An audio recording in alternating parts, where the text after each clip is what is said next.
The apple of joy, unpacking a unique phrase. Hello everyone, in today's video, we're diving into a fascinating phrase, the apple of joy. While you might be familiar with the apple of one's eye, today's phrase might be a bit more mysterious.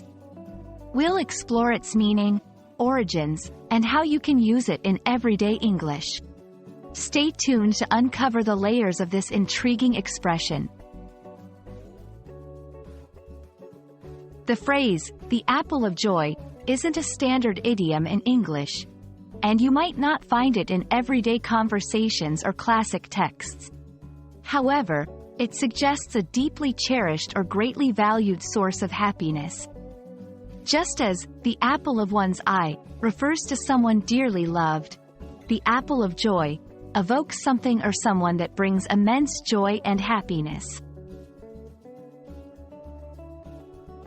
To fully appreciate this phrase, it's crucial to understand the symbolism of apples.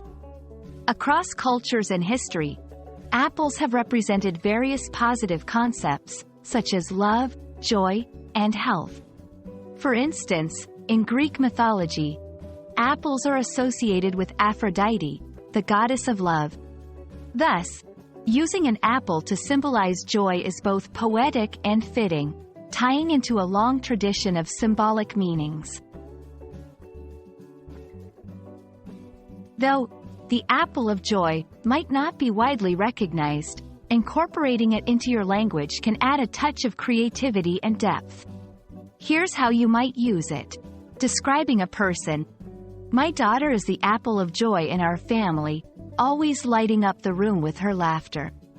Talking about a hobby or passion. For me, painting is the apple of joy. It's where I find my true happiness. Reflecting on an experience. Visiting the mountains was the apple of joy last summer, offering peace and breathtaking views. English is a vibrant, evolving language, and creating your own expressions or idioms can be a fun way to engage with it. Use the apple of joy as inspiration to craft phrases that reflect your personal experiences or cultural background. Remember, the beauty of language lies in its ability to convey our unique perspectives and emotions. We hope this video has brought a bit of joy to your day and encouraged you to appreciate the nuanced beauty of the English language. The apple of joy might not be a common phrase, but it's a wonderful example of how language can be playful and deeply meaningful. Keep exploring and inventing new ways to express your joys and loves in English. Thanks for watching, and see you in our next video.